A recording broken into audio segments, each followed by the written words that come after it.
Buenos días, mi nombre es Guillermo Andrés Aponte Cárdenas, del grado noveno A. Buenos días, mi nombre es Alfonso León Gómez Fuentes, voy en el grado noveno A y el día Buenos días, mi nombre es Freddy Camilo Andrés Leal Vega, estudiante del grado y el noveno A. día de hoy expondré la actividad número uno de sociales. A partir de la lectura de efectos de la crisis en 1929 en América Latina responde. ¿Cuáles efectos se viven en esta época de pandemia? Justifique su respuesta. El año pasado, por esta época, conocemos conceptos como el confinamiento, el uso obligatorio de las mascarillas y el distanciamiento social, que eran desconocidos para la mayoría de nosotros. Hoy forman parte del vocabulario habitual mientras la pandemia del COVID-19 sigue afectando a todos los aspectos de nuestras vidas. Los nuevos pobres. Durante los últimos 12 meses la pandemia ha perjudicado en mayor medida a los pobres y vulnerables y podría empujar a la pobreza a millones de personas más. Este año, tras décadas de avances constantes en la reducción del número de personas que viven con menos de $1.90 al día, el COVID-19 marcará el primer revés con la lucha contra la pobreza extrema en una generación. En los análisis más recientes se advierte que este año el COVID-19 ha empujado a más de 88 millones de personas a la pobreza extrema y que esa cifra es al menos un punto de partida. En el peor de los casos podría llegar a ser 115 millones. El Grupo de Banco Mundial prevé que el mayor porcentaje de nuevos pobres estará viviendo en Asia Meridional y que África del Sur ocupará el segundo puesto, con escasa diferencia. Según la última edición de Informe La Pobreza y Prosperidad Compartida, es probable que muchos de los nuevos pobres trabajen en los servicios informales, en la construcción y en la manufactura, de sectores en los que la actividad económica se ve más afectada. El COVID-19 desató una crisis mundial sin precedentes, una crisis sanitaria mundial que además de generar con enormes costos humanos está llevando a la recesión mundial más profunda desde la Segunda Guerra Mundial. Allí se prevé que este año la economía mundial y los ingresos por cápita se contraerán y empujarán a millones de personas a la pobreza extrema. Un alivio de la carga de la deuda. Estas son consecuencias económicas que están menoscabando la capacidad de los países para poder con eficacia responder a los efectos económicos de la pandemia. Incluso antes de la propagación del COVID-19, casi la mitad de países de ingresos bajos ya estaban sobreendeudados o muy próximos a estarlo y disponían de escasos material fiscal y estaban más vulnerables a estar afectados. Por esta razón, en abril, el Fondo Monetario Internacional o FMI instaron a la suspensión de los pagos del servicio de la deuda de los países más pobres para que puedan centrar sus recursos en los esfuerzos destinados a combatir la pandemia. La iniciativa de suspensión del servicio de la deuda ha permitido a estos países utilizar miles de millones de dólares en su respuesta al COVID-19. Sin embargo, el pago del servicio de la deuda a acreedores bilaterales impondrá una pesada carga en los próximos años, por lo que será necesario actuar con rapidez para reducir la deuda y así evitar otra década perdida. Actividad número 2. Selecciona una persona importante de una revolución en Latinoamérica. Fidel Alejandro Castro Ruz nació el 13 de agosto de 1926 en Virán, Cuba, y murió el 25 de noviembre de 2016 en La Habana, Cuba. Perteneciente a una familia de hacendados gallegos, desde muy joven había tenido siempre ideas revolucionarias. Estudió Derecho en la Universidad de La Habana en el año 1950. Sus ideales lo llevaron a hacer varios golpes de Estado, pero esto no le salió bien, ya que en el año 1953 fue condenado a 15 años de prisión, de los cuales solo cumplió 2 años. Pero esto no haría que se diera vuelta atrás. Después de muchos intentos y de muchos inconvenientes, en el año 1958 ocuparía la ciudad de Santiago de Cuba, acompañado a varias figuras reconocidas como Camilo Cienfuegos, el Che Guevara y su hermano Raúl Castro. Por su buena posición fue capaz de mandar su ejército por toda la isla, al fin derrocando la dictadura de Fulgencio Batista en el año 1959. El 27 de febrero de ese mismo año fue nombrado primer ministro por el presidente Manuel Urrutia, pero no todo iría bien, ya que Fidel Castro instaló un marxismo en la isla en el año 1961, lo cual la convertiría en el primer estado comunista de Latinoamérica.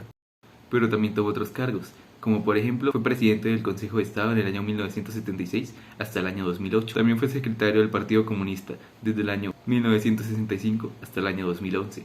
Salió del poder en el año 2006 cuando delegó el cargo a su hermano. No obstante, esto solo se anunció hasta el año 2008 en la revista cubana Granma. Finalmente, su muerte fue el 25 de noviembre del 2016. Fue anunciada por su hermano en la televisión y fue conmemorada en Santiago de Cuba, en una ceremonia obligatoria para todo el público. Actividad 3. Analice las dos imágenes correspondientes a las dictaduras en América Latina. Con la información anterior, plantee tres preguntas problematizadoras para cada una. Imagen 1.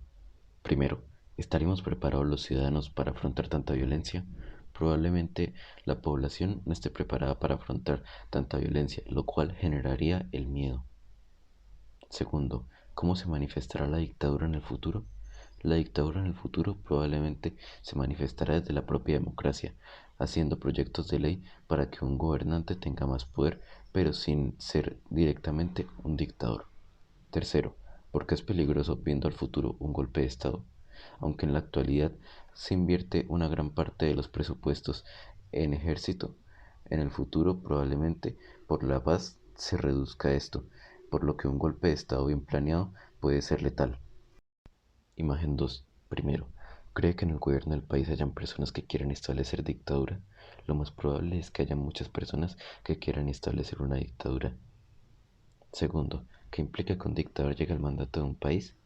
Lo que implica es que haya muchas víctimas por ello y que el país se vea sometido durante muchos años por esa persona, a no ser que otra persona logre dar un golpe de estado en contra de ese propio dictador. Tercero, es posible que tal y como en el pasado la dictadura llegó al poder, suceda lo mismo ahora. Lo más probable es que no suceda, ya que actualmente la dictadura es un modelo muy poco usado y que es muy complejo para que suceda. Punto número 4. El país elegido fue Grecia. Grecia es un país mediterráneo en el igual que España e Italia. Sus ciudadanos disfrutan de estar en las calles y plazas aprovechando los días soleados, llenando los bares y restaurantes. Sin embargo, si nos fijamos en las cifras que está dejando la actual pandemia de coronavirus, las diferencias entre los tres países son abrumadoras. Grecia tomó medidas estrictas para detener la pandemia el 12 de marzo, un día después de que se reportara la primera muerte por COVID. Las escuelas y universidades habrían cerrado incluso antes de que se registrara la primera muerte. Un ciclista delante del estado Panathinaiko en Atenas mostró la soledad de los sitios arqueológicos y museos, que también fueron cerrados. Afortunadamente para Grecia el gobierno decidió lo suficientemente temprano no solo escuchar a la comunidad científica y los datos disponibles, sino también involucrarlos e integrarlos en el plan de acción del gobierno y de las instituciones de gestión de la crisis, dijo el BBC Mundo Stories, investigador de la Fundación Helénica para la Política Exterior Europea. Servos agrega que para el primer ministro Kyriakos Mitsotakis la primera prioridad fue salvar, y esto tuvo la prioridad ante otra cosa, incluida la economía. El propio Mitsotakis explicó sus acciones en el pasado 3 de marzo. Hemos hecho pública ante otros países europeos medidas extraordinarias para limitar la expansión del virus. Nuestras escuelas cerraron antes de que tuviéramos la primera víctima. En la mayoría de los países esto ocurrió una o incluso 2 semanas después, cuando ya habían decenas de víctimas, dijo el primer ministro. Los sitios arqueológicos, los museos y los cafés, los hoteles cerraron gradualmente a partir del 12 de marzo, antes de que se impusiera una cuarentena total, y aunque en sí se vio bastante afectada, se supieron administrar los recursos para no caer en una crisis económica. Actividad número 5. Elabore 3 conclusiones del tema. En nuestra zona del mundo hay una gran variedad de recursos, ya sean paisajes y ecosistemas. Pero esto lo han visto otros países y han decidido aprovecharlo para su propio beneficio, ya sea Estados Unidos o las colonias europeas que fueron las primeras en llegar al continente. ¿Y esto en qué afecta a Latinoamérica? Primeramente lo afecta en que los países ajenos al continente se dueñan de las empresas, como por ejemplo Estados Unidos. Estados Unidos siempre compró empresas en este territorio. Originalmente el canal de Panamá pertenece a Estados Unidos. Entonces, al dañarse las empresas, las economías latinoamericanas no pueden crecer libremente, ya que dependerían totalmente de los otros países. Otro ejemplo mucho antes podría ser por ejemplo el robo de recursos por parte de las colonias europeas originales, como por ejemplo España, que apenas llegó lo primero que hizo fue empezar a robar todo el oro que habitaba en el continente. Si tenemos en cuenta lo que pasaba en Latinoamérica desde sus inicios, algo que se nota bastante sería el índice de corrupción tan alto que hay en el continente.